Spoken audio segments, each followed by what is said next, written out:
In today's episode, Penny and Rebecca share some specific feedback with us with regards to 529 ABLE plans and setting up a special needs trust.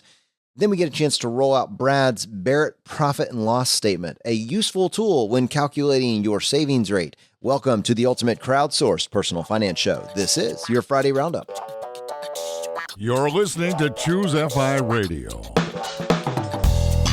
The blueprint for financial independence lives here.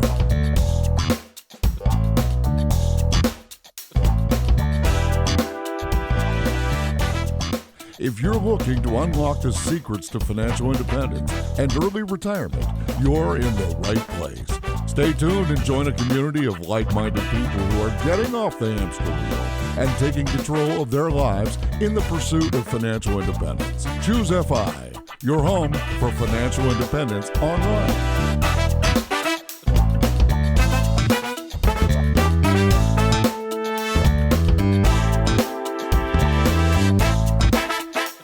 So much to talk about in our first Friday Roundup of 2019. Man, it's going to take some time to get used to saying that. It's unbelievable. And to help me with this, I have my co-host Brad here with me today. How you doing, buddy? Hey, Jonathan, I'm doing quite well. Happy New Year and welcome back to the U.S. Yeah, no kidding. So as you kind of were referencing, I was with my family for the last 20 days, which I should point out is a significant number because in past years, it was the total amount of time that I would get in my annual vacation or paid time off. That was the annual amount of time that I had allotted. And for both sick time and vacation time.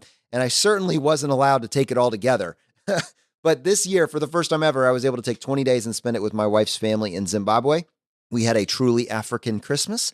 It was just amazing. And I'm back. This is the one downside, Brad. It was a 28 hours end to end navigating the airport system with a 19-month-old. Ouch. Oh, man. Did the little guy sleep at all? No, it was so brutal. Like, he did his best. I'll give him credit. He was not the worst person there, but that was a very low bar. And it was horrible. There's just no getting around it. I've never felt so drained after getting off the flight.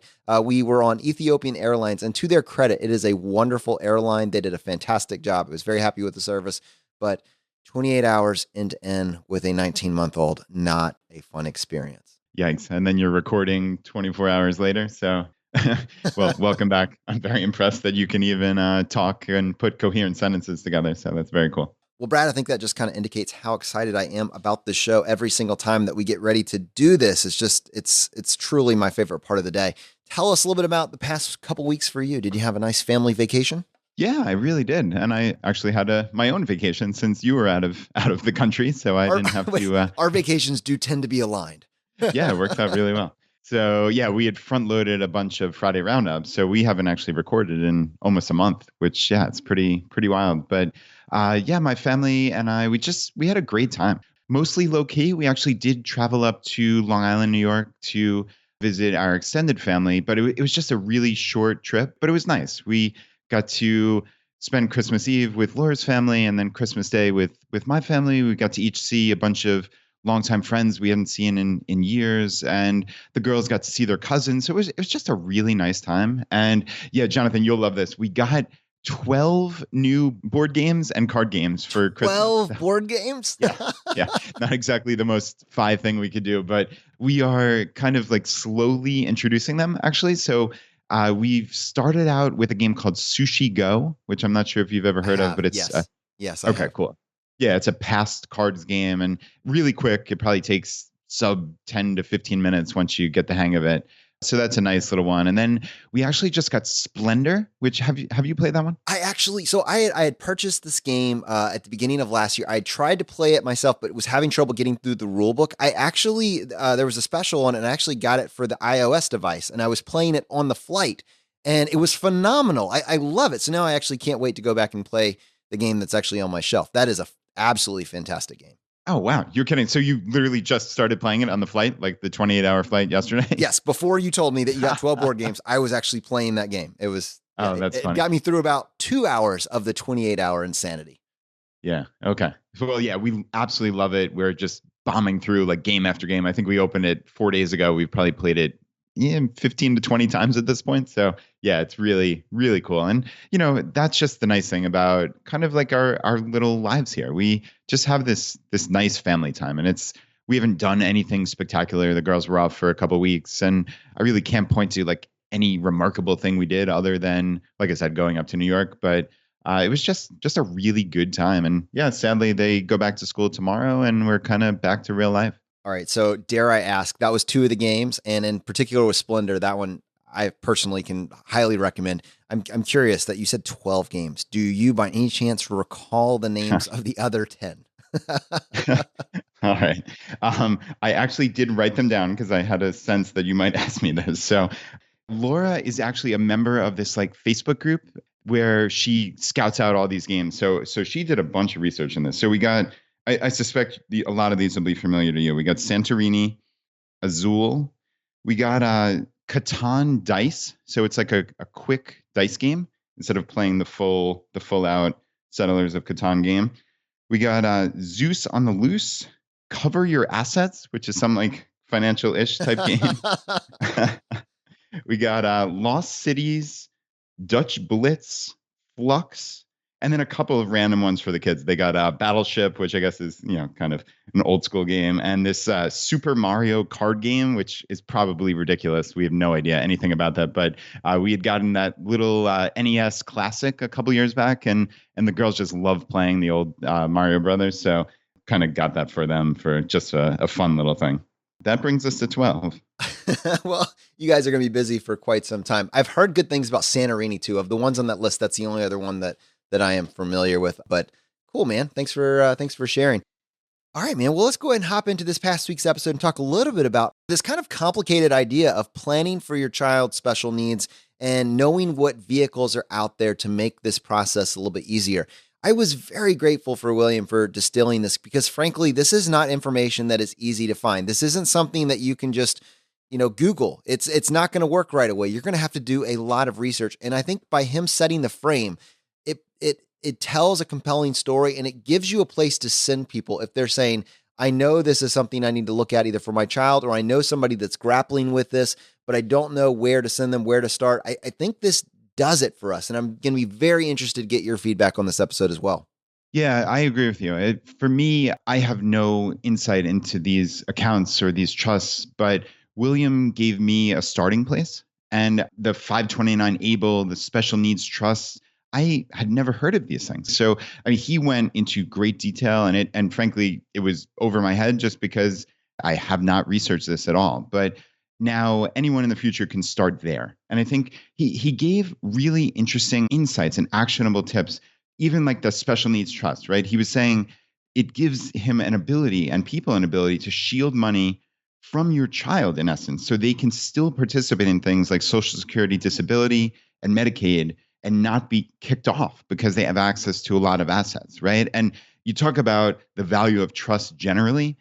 These are the people who need these trusts. They should not be kicked off or kicked out of their home or wherever. William mentioned that. Like, talk about a catastrophe if when he passes, just because his kids get assets, that they get removed from this place where they've lived for years. I mean, that makes so little sense to me. And it's wonderful that not only William can plan ahead, but thousands upon thousands of people who can benefit from this are able to plan ahead now just by knowing that that vehicle exists.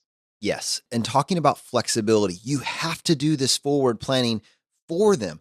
The flexibility that we talk about in the FI community, that is gone in this situation. That William's kids aren't going to be able to navigate this without them. And so William is taking the time to build us a roadmap to show you how he is doing his best to safeguard his kids' care and their financial care and their well-being over a period of 30, 40, 50 years and beyond. That is remarkable. And it's such a critical conversation. And I loved how he was able to help us think through this. I mean, imagine being in the fortunate position that you have actually been able to establish or create for yourself this perpetual money-making machine. You've been able to create for yourself this level of financial independence that can support you for the rest of time. But knowing that without some of these other vehicles, all of that could just disappear within a relatively short period of time. And your kids that are going to rely on this in this particular situation won't have access to it. How do you get from here to there to know that when you're gone, your legacy continues and they're going to be okay? That's what he was helping us build this map for, because he's had to do this. He's had to create this. And I just think that episode, it's able to go into a very granular level, the actions you're going to need to implement and to consider. And I love the fact that he was able to even show us these income limits that you should be considering. Let's just imagine you're in an incredibly fortunate situation where you have, I don't know, $2 million in some sort of legacy that you can leave for your kids. But because you've done that, because you've done it without knowing about some of these other vehicles that are available, suddenly they are no longer get any access to any sort of state aid, any sort of state care, and they no longer have that safety net.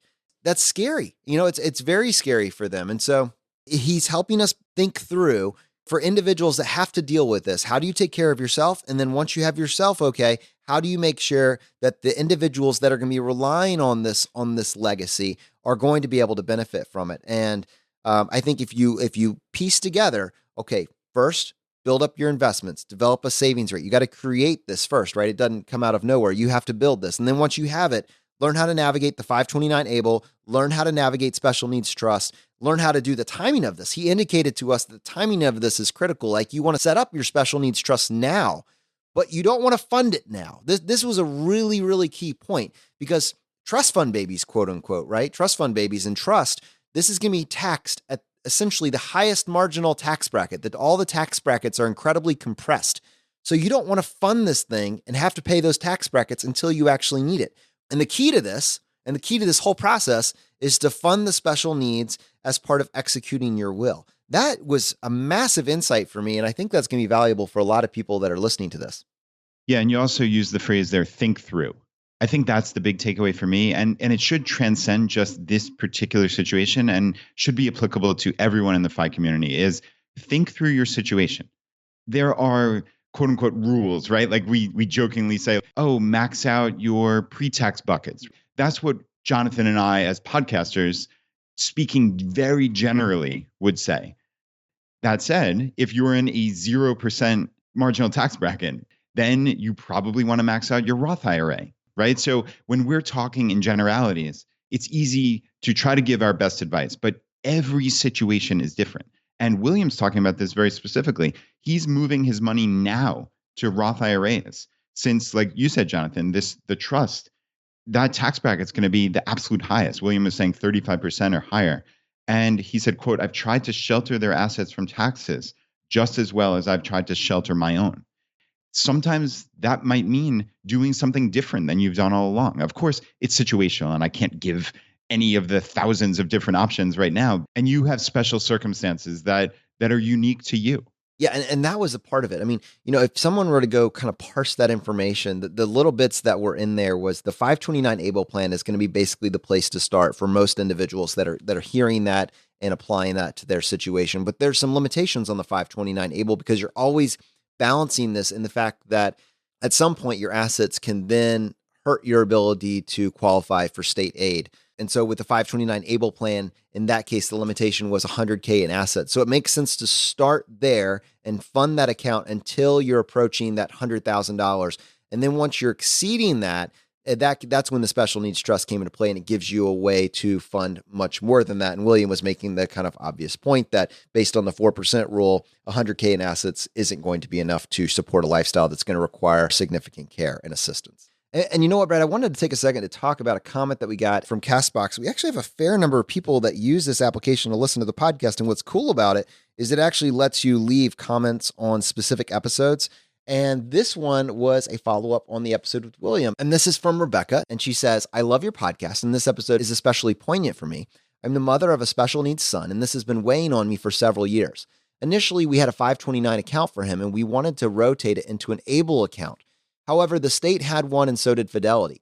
After reading the recommended book, The Simple Path to Wealth, I was fired up. Both of the ABLE accounts have high expense ratios. They are in portfolios, so you don't get to pick the funds. They're actively managed accounts, so both the state and Fidelity, have quarterly fees of $11 to $15. I asked to waive the quarterly fees in lieu of accessing it online and was told they could not, and it was mandatory to send the quarterly updates. So This frustrated me, especially in light of the high expense ratios. I'm trying to save every cent as most of our discretionary funds are used up in various therapies and upkeep of our son. Our insurance deductible alone for his therapy jumped from $8,000 in 2018 to $13,000 in 2019. I rotated back to the 529 educational plan as their expense ratio was mild and with no monthly fees. I'm hoping to keep it there and contribute as much as I can. Eventually, I'll turn it into a trust or rotate it to the ABLE plan later when the rates get better. To date, Vanguard does not have an ABLE account. The only ones I know about are Fidelity in my home state of Nevada. Please let me know if there are any changes that I'm not aware of. So I took this question and I went ahead and ran it by William just to see if he had any insight on this. And I got his feedback on this. And William said that the ABLE accounts in general, they're run by the state. Each state has their own set of available investment funds and their own fee structures, just kind of like the 529s in different state. But the ABLE accounts are restricted to one per person. Now, it's new enough and niche enough that to the best of his knowledge, there isn't a central collection of them. Ohio has a very decent plan with Vanguard funds and offers the state the tax deduction. So, he's not currently aware. It might be nice if we could, Brad, over time, maybe start to aggregate some of this data so that people maybe have like a good reference. So I don't know if that answers your question, Rachel, but it might just be, unfortunately, in this case, your options are limited to move or vote. And this reminds me, Brad, because it is so hard to aggregate this information, to be honest with you, no one has really taken this on. In fact, we were talking with Dan at Chautauqua. So we went to Chautauqua back in October, and Dan has a brother with special needs and was saying he lives in Canada and I can't find this, in his words, I can't find this information anywhere. No one has aggregated it. It's so hard to get answers. And so Dan was actually looking into building a website to start to, at least for Canada, start to aggregate some of this information and give people a place to go. There's a lot of websites out there dedicated to maybe specific resources, one-offs, but nobody's looking at it from a comprehensive financial picture, much the way that the FI community has put together informations that are pursuing financial independence. There hasn't been this same sort of aggregation for people that are pursuing this for their children with special needs. And that was really something that he felt called to. And I know it's something that he's working on for this year. I will wait till he gives me an update on that to see if I can point people to it in the future. But play this out. This is critical. And you don't get a mulligan, right? I mean, whatever you leave, whatever legacy you leave, your dependents, those with special needs, will be directly tied to the plan that you lay now while you're actually able to. To not do so can be devastating on multiple levels, financially, from a health perspective, from a care perspective. Yeah, and it's great that Dan saw this need personally and took the mantle and said, I'm going to create this for Canada, right? For people like me who need this information. And yeah, hopefully somebody out there steps up for the US and other countries. This is information that needs to be aggregated. And for whatever bizarro reason, it just hasn't been. So yeah, hopefully people can crowdsource this and put it together so every single person researching it doesn't have to reinvent the wheel. But you know what? The other thing is putting a spotlight on it often forces competition and often will make people take a change. Because imagine having an aggregate of all the different states' ABLE plans, which wouldn't take an insanely long amount of time to build. It'd do a lot of searches, but you could put it all together and then grading them and then giving this to the media, giving this to a reporter. Imagine what they can do with that. Do you want to be the state that cares the least about your kids with special needs? I mean, is that really where you want to rank? And then what changes would you make if that actually were broadcasted to tens of thousands, if not hundreds of thousands of people? It wouldn't take long for that to shift. I guarantee it. Yeah, that's a great idea. You see those type of rankings all the time for the traditional 529 college plans. It highlights the great plans, and then it also puts a spotlight on the people who are charging exorbitant fees and such. And yeah, that's actually really, really interesting. I hope someone does step up, and who knows, maybe we can have that written for the Choose FI website as well. I mean, that's incredibly valuable.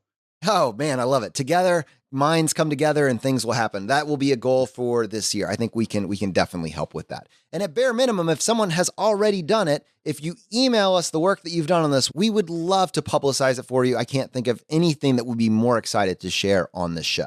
All right, Brad, next I want to play a voicemail that we got from Penny with some specific feedback on this episode. Hi, Brad and Jonathan. Thank you for the episode on Special Needs Trust.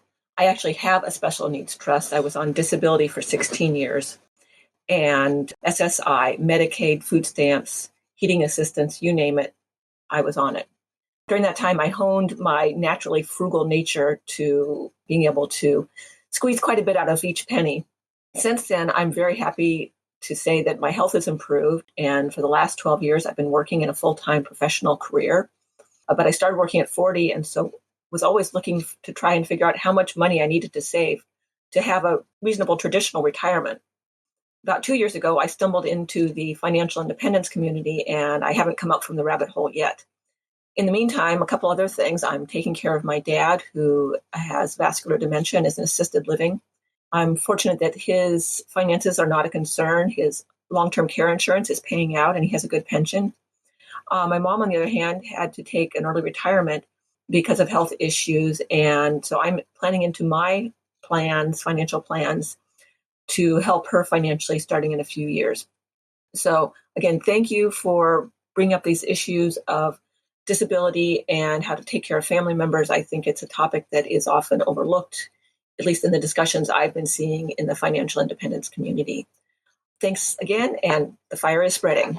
Wow, Penny, thank you for the voicemail. Really appreciate you calling in, and I'm glad the episode resonated with you so significantly. It sounds like on many levels. So Jonathan and I realized very early on here that we are not the experts on any or everything probably, and we don't have a full range of all the life experiences that there are out there, right? Just by definition, we're living our own lives. And there's so many people out there who can A, enrich this community, and B, get value from other people who are living similar lives. And that's why we love having this platform where we can bring in experts and bring in people who have been researching these essential issues that maybe don't see the light of day all that often because every blogger or every podcaster is just living their own life. So again, thank you to you, Penny, and of course to William for this episode. I know it has enriched my life and opened me to issues that I didn't even know existed, honestly. And it's interesting, Brad, I think when you're doing an episode, it's hard to appreciate the scope of everything that has been covered. But when you put it together, as someone that has, me and you personally recorded each episode, but then maybe from the perspective of a listener that found us maybe through episode 100, right? And then went back and listened to every single episode. When you come to the end of that and you realize like the breadth of knowledge that has been covered because of the guests that have been willing to come on the show and share their story, your life is forever changed. Yeah, it unquestionably is.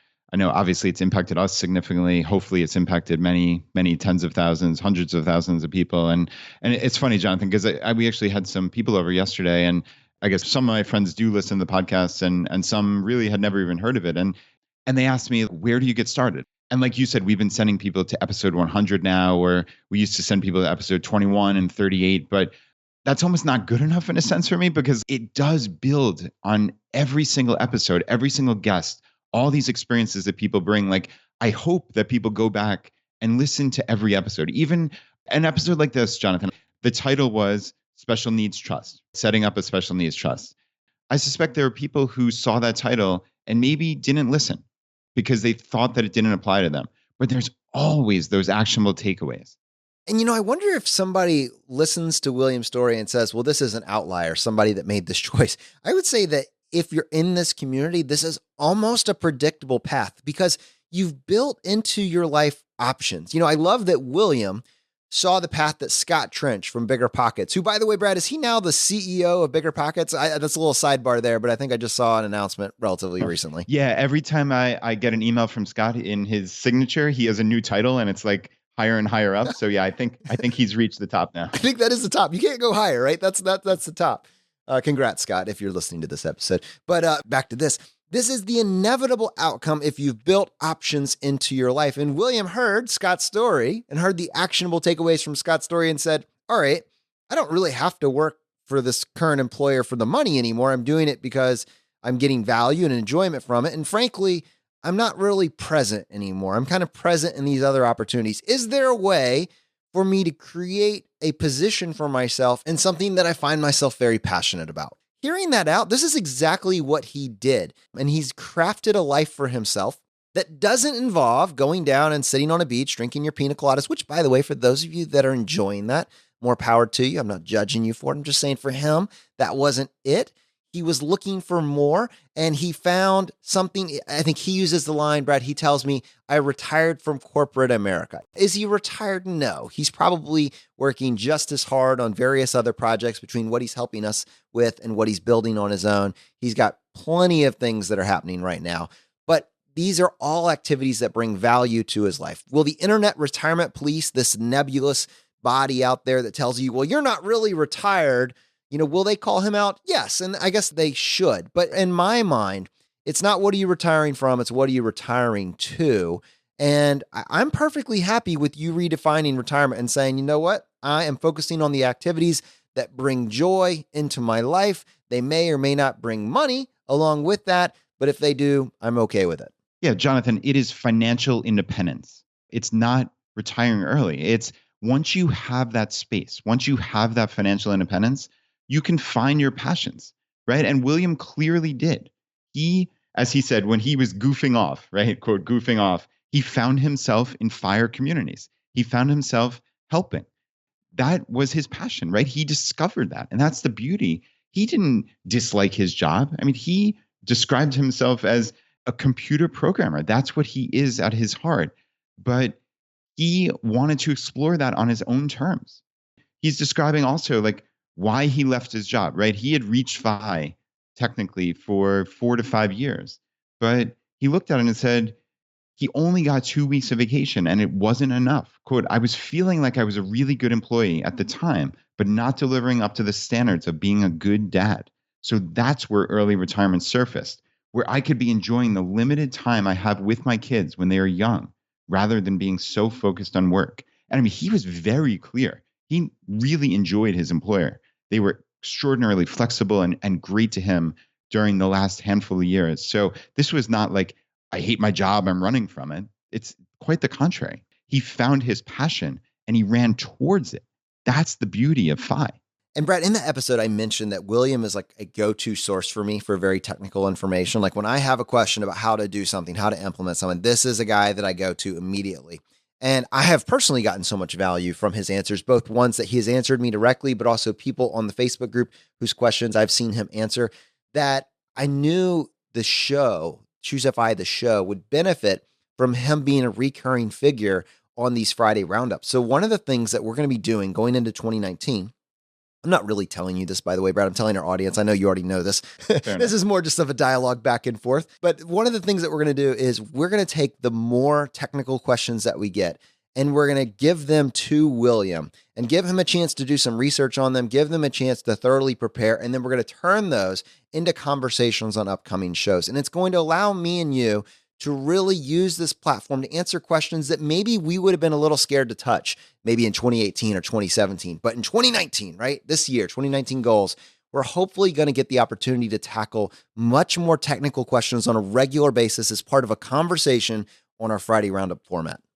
Yeah, it's going to be really exciting. And it's just wonderful to have people like William in our community. And this certainly isn't limited to William. If we have experts on certain topics, we're going to bring them in. And that's the beauty of having this crowdsourced platform. So yeah, it's wonderful. And I just wanted to touch, Jonathan, on one last thing where William was talking about these optimizations that he was making. And, he, under the worst circumstances, of course, had to start taking over the finances, I guess in 2014. And he realized how much he was spending on Edward Jones advisory fees and expense ratios. And he said, all of these low-hanging fruit optimizations, like changing his phone service, cutting his cable, were, quote, dwarfed by how much money I was annually spending on my investments.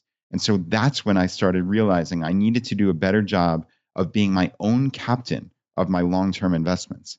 And I just thought that was a beautiful way to put it, that nobody's going to look out for you like you. You need to take ownership of this. Right. And ultimately, if it came down at the end that he had some knowledge and he still thought there was value in hiring out for certain things, that's perfectly fine. But you can't just go through life blissfully unaware, thinking that somebody else is going to have your best interest. It's just, sadly, it's not the way it works. So just educating yourself generally is always the starting point. So I was just really especially impressed with that. And Brad, I wanted to take just a couple minutes and talk about William helping us behind the scenes. And I don't think we put as much emphasis on this as we could have, that he is a programmer with over 20 years of experience with one of the top 100 companies in the world. I mean, this is a guy with an incredible skill set. And what he wants to do with his quote unquote retirement is help us build something amazing for the financial independence community here at Choose FI. What he is doing behind the scenes, we'll be able to announce, but I'll give you just a few things right now. He's helping us build an infrastructure to support our local groups. Now, as many of you already know, we very early on made it a focus to help build local community groups all around the country. Well, that's what we thought, all around the country. Now it's all around the world. There's well over 170 local groups in over 20 countries, which blows my mind when I just say it out loud. I can't believe that's actually a reality. By the way, if you're interested in joining a local group, finding a community of people, you can just go to choosefi.com/local, and you can find a full list of all of the local groups all around the world, and hopefully you'll be able to find one in your immediate geographic area. He's helping us polish that and making it more user-friendly. This is just something that me and you don't have the skill set to do. We don't have the skill set to tackle this, and to have someone like William being willing to help us build it from the ground up is just really a privilege. Yeah, you're absolutely right. And it's funny, as you were saying that, I went to choosefi.com/local and actually saw William's work. I honestly didn't realize it was live on the website right now. So yeah, it's neat to see what he's put together. And Jonathan, you and I are going to be focusing significantly on the local groups in 2019. I think that's something we've done a very good job of creating. A lot of our resources and time are going to go into the local groups from here on out, just because they are the lifeblood of this community. Having people there in your local community, meeting up, creating connections, who knows, finding a fellow entrepreneur that you want to start a company with. You never know where this can spin out to. I think that's just so essential. So yeah, I mean, this clearly is the first step, and we're going to do a lot better job in supporting and creating an environment to make these the best meetups and connections that we possibly can. So I think that's step one. And actually, since I was just at the website, I wanted to mention that we're in the process of overhauling the website. We have a new logo, a new look on choosefi.com, and there are a ton of articles that we're publishing pretty much every single day. It's just neat to see a lot of them get hundreds upon hundreds of shares on Facebook and Pinterest and Twitter. And we have a lot of really great writers who are of the FI community, who are just there, like I said, daily writing articles. So it's just so cool to see. And Brad, I know one of those articles that just came out this past week was FI community events to check out in 2019, which is pretty cool because I think that you're going to be going to at least one of those. Yeah. Hopefully many more. But I just kind of last minute decided to go to Camp FI Week 2 down in Florida. Actually, it starts, so this episode's coming out Friday, January 4th. And I'll be there a week from today, basically. So Friday, January 11th. I think there are actually some tickets left. I talked to Steven, and he said there were a handful of tickets left. I don't know if they'll still be there when this goes live, but I imagine they'll go pretty quickly. And it's just campfi.org. Check it out if you have any interest. But yeah, it's a nice, fun weekend of just kind of hanging out with people in the FI community. And I know Jonathan, you and I, that's where we got our start here on Choose FI. It's actually at Camp FI, Florida. Yeah, it really was, man. And it's incredible how powerful networking is. I mean, we've mentioned this before, but I think you should absolutely consider going to an event like this to truly appreciate it. Getting involved either in your local community or going to a 3-day event like Camp FI or one of the longer events like Chautauqua is really an incredible experience. And I think it's something that you should definitely consider if you're looking to get more involved in the financial independence community. All right, Brad. Well, we are well over 30 minutes in, and I think maybe we should talk about the title of this episode. So it kind of got away from us a little bit. Huh? It's our first episode back of the new year. Give us a little bit of grace here. How to calculate your savings rate. And let me set the frame for this, that we say that the most important thing is your savings rate. And I realized this year when I was trying to go back and calculate my savings rate, it took me a little bit longer than I was expecting for multiple reasons that we get into. And then once I got farther down that path, I was increasingly aware that there are actually multiple ways to calculate your savings rate. And so your savings rate is both the most important thing for calculating your path to financial independence, but at the same time, as a comparative tool with you and maybe someone else, it's potentially meaningless.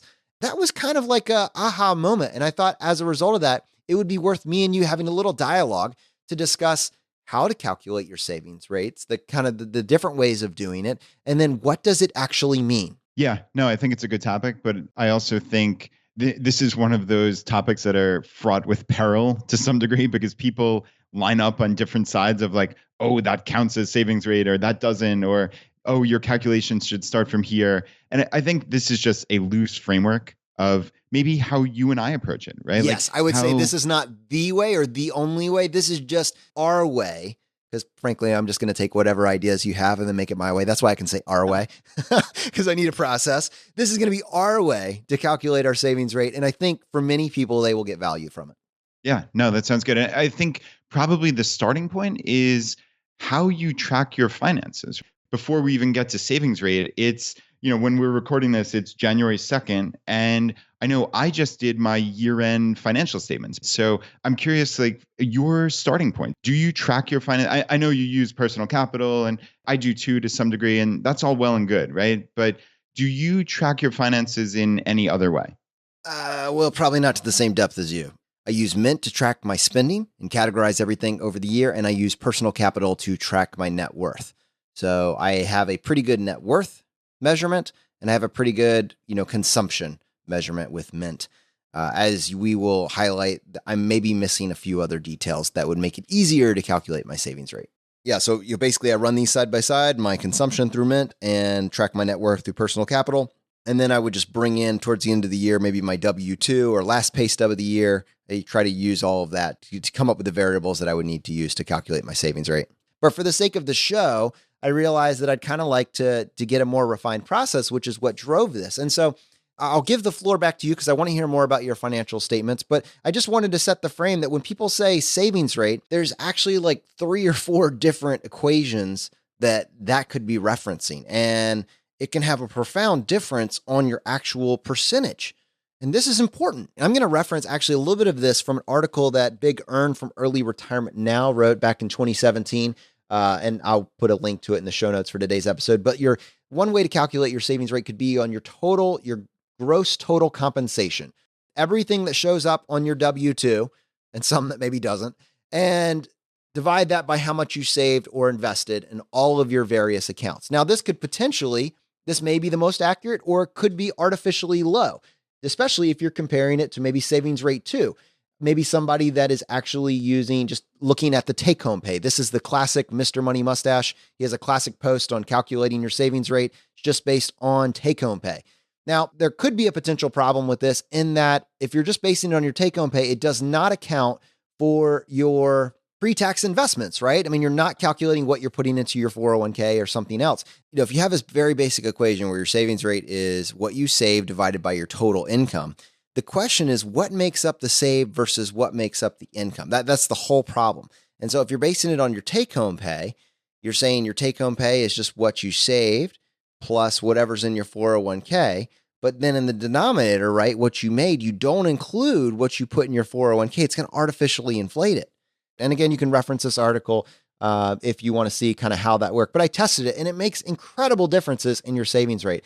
The third way of calculating your savings rate, and probably, Brad, this is probably going to be the most consistent and accurate, is to base it on your after-tax compensation, which is, frankly, at face value, sounds similar to the second equation, which was based on your take-home pay, but with one very important difference in that it calculates what you save. The top part of the equation, it puts any amount of money that you put into your 401k in the top half of the equation, but it also considers it as part of your denominator, right? Of what you made, what you were compensated. You include any money that you put into your 401k as part of your compensation. And that really helps balance out the equation. But the key here is, though, someone that is using the second equation compared to someone that's using this third equation, they could be making the exact same amount of money and they could be saving the exact same amount, but they're going to have vastly different savings rates. And obviously that would be frustrating if you are using a comparison and you are using different equations. And the reason I like the third equation as opposed to maybe looking at your total gross compensation is because there's so much on your W-2 that you frankly just can't control. So, I mean, we have the ability to some degree, manipulate our federal income tax by loading up our pre-tax buckets. I get that. But there's so much that's just out of your control. So Social Security, Medicare, state tax, federal unemployment tax, Virginia unemployment in our case. If you look on your actual W-2, you're just going to see line item after line item, potentially things that your employer may be giving you or compensating you as part of your package that frankly you have no say in. Another variable might be healthcare. You might decide to account for it because you chose a more expensive plan over a less expensive plan. Another individual might have healthcare completely covered. Someone else might have disability or life insurance through their employer. Do you include that in your calculation? Do you leave it out? I don't know if it really matters, except for two reasons. One, for you, for consistency year over year. And two, if you're comparing yourself to someone else. After-tax compensation for me gives me the ability to find the right balance. I cut off all the line items I can't control. I look at the remainder and I say, do I want to include that as part of my compensation package? So my denominator, right, which will help me decide or will in some way affect my savings rate. The more you include in that denominator, the lower your savings rate is going to be. All of those other little things that I have no control over, that would be included in my gross total compensation package, I ignore and I focus on my after-tax compensation and base my savings rate on that. I'll circle back to this fourth equation, which is probably the nerdiest of the four in a little bit. But for me, 3 is probably the sweet spot. All of these will have some variations in what your number actually is. And the key is, if you're comparing your number to someone else's number and they say, hey, we're doing this, but they're using a different equation than you are. And that's the key to this thing. If they're using a different equation than you are, it invalidates the whole thing. It's totally meaningless. And so part of it is that the savings rate is a meaningless tool when being used to compare yourself to someone else's. There's too many variables. You don't know what they're talking about. You probably shouldn't do it. But it's a phenomenal tool when comparing it to yourself year over year. And so if you have a process in place, if you've settled on an equation, one of these 3 or 4 different equations, then if you just use that process every single year, you're going to get better over time, right? You have a number. Now, next year you can do it. You can do a better job with it. So I spent actually several hours trying to aggregate all the information that I would need to create and find out what my savings rate actually is. And to put all that in perspective, you need to know your employer 401k, your HSA matching, your savings, your taxes, albeit at the payroll, federal, state, local income level, deductions, maybe for healthcare, transportation, other savings vehicles like your Roth and taxable accounts, and then obviously your consumption, right? You need all of that. And it's kind of hard if you don't have a plan to go back and get that information after the fact, unless you're actually looking at your W-2 or your tax return for the year. And so I realized that while I was able to cobble together a savings rate for myself, it might be useful to actually have a better plan going into 2019. All right, accountant, what's your plan? All right, my plan, I have these Excel sheets that I call accounts and then the year. So last year that I just finished up was accounts 2018, and now I actually have to roll it over for 2019. But it really pretty much just has 3 tabs in it. And this is where I track my entire financial life, basically. So I have a P&L, which is profit and loss statement or income statement, whatever you want to call it. I have a net worth tab, and I have an accounts tab. This is where the data entry happens. And this is nowhere near as complicated as I'm going to make it sound, but it's already making it sound complicated, but actually anything following me is probably going to be less complicated, because that chaos that I just unleashed a couple minutes ago was like painful to listen to from myself. So Well, no, I hear you. And this is complex, right? But I do try to make it as simple as possible. I probably spend maybe 30 minutes a month just kind of tracking this. So on my accounts sheet, this is where, like I said, the entry occurs. So I just have columns. So across left to right, I have a column for each account that I have. So our checking account, our, investments like Lending Club that I used to have, and our business checking accounts, things like that, Vanguard taxable amounts, obviously, my 401ks and Roths and traditional areas, et cetera. So just really simply, every single account has its own column, okay? And it starts with the beginning of the year number. There's any activity as you go down this column, and then there's the end of the year. In essence, this is really, really simple. It's just you're looking at your account. What's the beginning of the year number? What's the activity? And what's the end of the year number? There's no crazy Excel nonsense going on. I don't have macros. I'm not running pivot tables or any, this is beyond me. It's just a simple sum formula in essence. So nothing complicated at all, but pretty much everything that I have cycles through our checking account. So I put all of the activity there. And as it goes down, I just have them categorized. So down to like the electric bill, and I have the 12 entries for the electric bill, and then have total electric for the year. So this way I can categorize my expenses, right? I can categorize my income. I have my mortgage. So I have my 12 mortgage payments. And just down the line, I have my credit cards, and I just put credit card, Chase Sapphire Preferred, credit card, Barclay Card Arrival Plus, and put the amount that I paid. Okay. So this is something that I just always tie. When I said it's 30 minutes a month, all that I do is I open up my checking account online and I open up my Excel sheet and I just put all the activity into my Excel sheet. There's probably a way to automate this. Honestly, like William, I'm sure is listening to this thinking I'm a crazy person. You're going to get like 5 email suggestions from him. Like, but it's fine.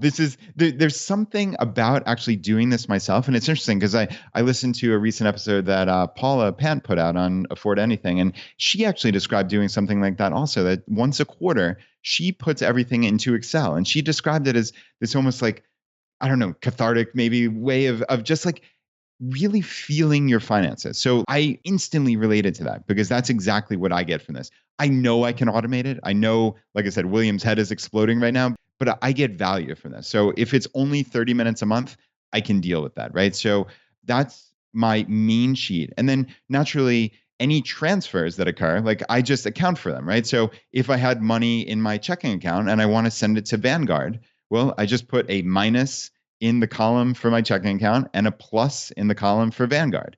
And that accounts for the activity. So like I said, it's going to sound complicated, but this is really, really easy. There's nothing here. It's just, you're just following the activity and you're just summing up the categories. So I want to clarify the one thing that was striking me. Does that mean that you literally are tracking every single credit card transaction over a 30-day period of time? Is that fair? No. What a great question, Jonathan. And it's funny because I just mentioned this to Laura since I just did the financials yesterday, is that this tracking probably doesn't give me the true insight that I need into our actual spending and our expenses. So it's a little bit frustrating, but like I made the determination a while ago that would be a bridge too far, going to my credit card statements and then transcribing them into this. Hopefully there is an automated way to do this. And this would actually help me significantly, is like to have that as an extra sheet in here that I could automate somehow, of saying like, this is what we spent at Wegmans. This is what we spent going out to dinner, and just kind of categorizing all of that, right? So it's there at a glance, as opposed to right now, I just have 20 or 30 lines for our 2018 credit card bills that we paid, right? And it doesn't give me any insight. So that actually is the one big failing of my sheet, but it was just that I didn't want to spend the time writing in every transaction. That was just something that would have just crushed me and turned this into a multi-hour a month ordeal that I just wasn't prepared to do. So I think it does give us a lot of insight. Again, I then have this P&L sheet, and that's a fancy way of saying it just pulls the cells from that account sheet, right? And it's just a summary of, here's our income, here's our tax, here's our mortgage, and then credit cards, insurance, electric, gas, water, kids related, house related, and then miscellaneous expenses. And that's kind of how I track it. And that's just a really simple income statement, right? So I'm creating the Barrett family financial statements, but it's so easy, right? It's just drawing from that one account sheet. And then I just use that information where I need it here, right? For this income statement. And then I have a net worth statement, which just basically takes, like I said at the outset, I have those end of the year numbers for each account that I have. And then I just kind of lop them together. So I look at all of our cash and taxable savings and lump that together in one item. I have all my retirement accounts that I lump together in one item. I have my properties and our mortgages, then any other miscellaneous, and then I get my total net worth. So it's just all of my asset statements, all of my liability accounts, right? Which for us is basically just mortgages. But for many people, there might be student loans or other types of debt in there, right? But that's how you get your net worth. You just simply add up all your assets and subtract out your liabilities, and there you get your net worth. So this is a very robust spreadsheet, but it's simple. There's nothing that I took me great detail to set this up. It was just a matter of doing it. If I had waited 6 months or a year to do this, it would have been too laborious and I would have just stopped. But since I make it a regular part of my habit, I have it in Todoist as a recurring task every month just to tie out the financial sheet with our checking account. And the beautiful thing is I have this for posterity, right? So just looking, I actually switched these sheets up at the beginning of 2013, but on my net worth sheet, I have a quarterly amount for our net worth going back to January 1st, 2013. And it's really, really neat, Jonathan, to see the total, the year-to-date change, the quarterly change, and like that's just a simple formula, right? So once I set this thing up, it just works. I got a couple other questions for you. So when I was really digging into my savings rate, there were a couple other things that I realized there were some flaws with my system or lack thereof. And one of them is I thought Personal Capital would really help me with this, but I realized that I hadn't actually tracked my contributions into my various investment accounts. I mean, I'd done them obviously, but I just had not written down the exact amount. And when I was trying to go back and find out how much I'd actually invested in these various vehicles, it's showing me the current value and it's showing me dividend income and reinvested dividends and all this other stuff. It was hard for me to actually go back and track my contributions. So I realized now that if I had just written down my contributions on a sheet like you're describing, that would have absolutely made my life much easier. And I guess that's kind of what you do. You have all of your contributions to your investment vehicles on this sheet. Yep, that's exactly right. And that's how when I said I have that like transfer, right? So it's naturally, it's coming out of my checking account and it's going into whatever other account it is. So that all gets kind of scooped up into, I have this savings column here on my income statement. And it's just like the change in that account. That does capture everything. But yeah, the lower tech way of doing it is, like you said, just kind of write it down and it should be pretty simple. Like, hey, I sent $6,000 to Vanguard this month or this quarter or whatever it is. And that's part of your savings, right? So I just like to, it's the accountant's brain in me. I like to tie everything out. So I have that income or the profit and loss, right? Hopefully it's not a loss, but my income. Your profit sheet. You have your profit sheet. Yeah, exactly. It's the business of Barrett here, but no, it's I think going back to the ultimate question of how do we calculate our savings rate? I think that's the key. I personally, at least based on how you described it, I take the third method. I base it on after-tax compensation. Yeah, and that's the one that I settled on as well. It seemed like it was the most accurate. I mean, if you really want to nerd out on this, which there will be individuals that want to do this, and you want to get it super precise, there's a fourth savings rate, which I didn't really mention, but basically it's based on the after-tax total compensation, but then you adjust for deferred taxes, right? Because $1 that you save in your taxable accounts isn't necessarily going to be the same as $1 that you save in your pre-tax, because when you draw it out, you could theoretically have to pay taxes on that. That's like a bridge too far for me. I'm just focused on my after-tax compensation. I consider $1 that I save in my pre-tax the same as $1 that I save in my bank account. And, while that may or may not be perfect when I'm comparing it to another individual, it's amazing for myself because I can keep doing the same thing year over year. So if this year I save 30% and the next year I save 40%, as long as it's based on that same anchor, that's perfect. I just think that going through this mental thought process is a really valuable use of your time, especially because if you haven't been doing the business of Barrett Excel sheet, which we'll come back to in a second, you're going to be scrambling to get all of this information. And one of the easiest ways to get enough of it to form this sheet, if you haven't been tracking it all year long, is either your W-2 or even better, your tax return at the end of the year. Yeah, you're right. And it's interesting, Jonathan, how you describe that as a bridge too far, right? Of doing that kind of convoluted calculation of pre-tax, after-tax, deferred tax, all that other nonsense. I looked at it the exact same way, and all the while realizing that this is not as precise as it possibly can be, but it's good enough for me. Because yeah, the key point, and I hope that got through, is your money that comes through to you that's just sitting in your bank account is slightly different than money in your 401k, because theoretically you're going to have to pay taxes on that money in your 401k at some point, at some rate. Those are not an apples to apples thing, but I can't calculate that now. So I just consider any savings. And that to me is certainly good enough. So it's just my total gross compensation less the taxes that I'm paying this year gets me to my denominator. And that's my starting point. That's the money that I have to play with. And I get to decide how that money is spent or saved. And I think that's a very logical starting point for me. I bet you William does savings rate number 4. I can almost guarantee it.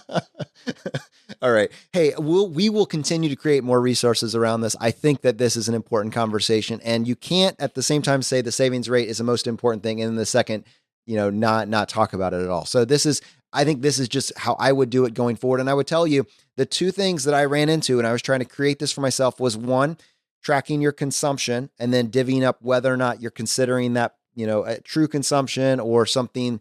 That nailing down what is actually consumption is a big piece of this. And you can use a tool like Mint to aggregate that information. If you've done a good job categorizing things, that can be very valuable. And then 2, it's a little bit of a pain to go back and track those contributions to your account. So a sheet like Brad was talking about that has every contribution you made in one place is just going to save you a lot of time. You tie that to your taxes at the end of the year or your W-2 sheet, and you're going to be in a really good place to get your savings rate calculated for 2019. And once you have it this year, you can just totally crush it next year, do even better. So I think that's a great place to start. Brad, one question for you. I know you have created this sheet. Would you be willing, maybe you could just go through it and kind of remove some of the explicit details, maybe just base it on like a $50,000 a year budget, but would you be willing to create a version for us of that we could share with the community for people that kind of want to use your profit statement as a way to track their net worth going forward? Yeah, that's a really cool idea. Since we're recording this on Wednesday, I'm not sure I can get this ready for the show notes right away. I'll give you 2 weeks. But yeah, no, we should definitely do that. And we should send it out in one of our Tuesday Choosify Insider emails, right? Oh, yeah, that's a great idea. Okay, so if you're on the email list, as soon as Brad has got this thing created, we will absolutely get it included in there so that you can get a copy of it. And for those of you that want to get on that email list, you can just go to choosify.com, and there is a place to sign up for our email right there. Or even faster, you can just go to choosify.com/vault, and you can access all of the resources that have been put together for you over the last 2 years.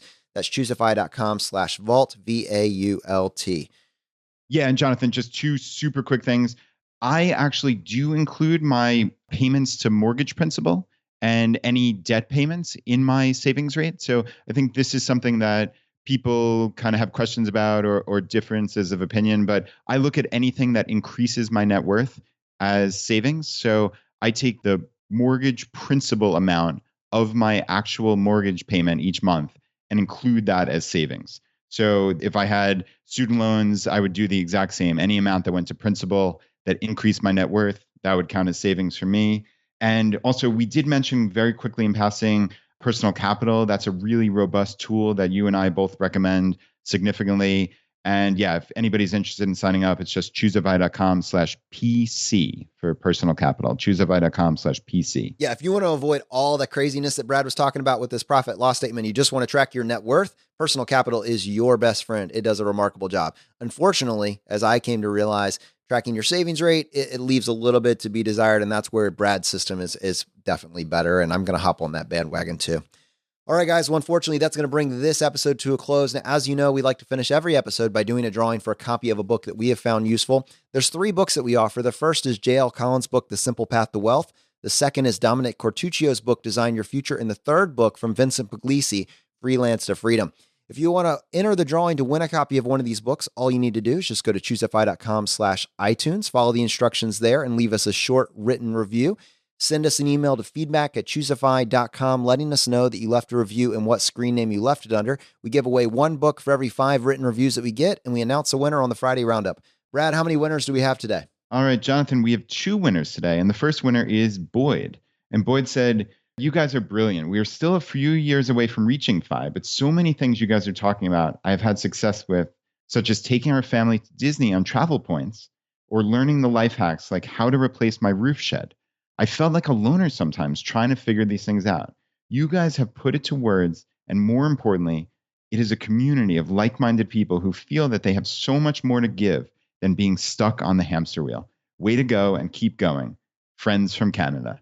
Very cool, Boyd. So awesome.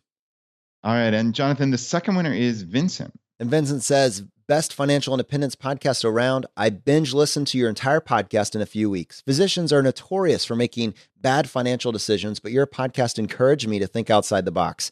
Upon graduating from my surgical fellowship, I moved into a 100 square foot tiny house rental on someone else's property in order to start my path to financial independence. Using your advice, I maxed out my wife and my 401k, funded our backdoor Roth IRAs, invested in my wife's HSA, refinanced over $400,000 in student loans with the goal to pay them off in 4 years, and placed over 50% of my take-home pay into our taxable retirement account with Vanguard.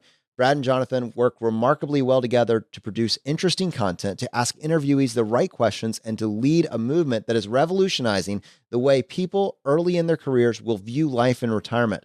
While every episode does not pertain to me, I am always entertained and pull all the levers that help me improve my health and wellness. Now a flexitarian, maximizing our savings and invest in a simple, time-tested manner. Thank you for all the amazing things you guys do. My wife is now on board and the fire is burning. All right, man, that is awesome. And getting your wife on board is huge. All right, my friends, you heard him. The fire is burning. We'll see you next time as we continue to go down the road less traveled. You've been listening to Choose FI Radio Podcast, where we help middle-class America build wealth, one life hack at a time.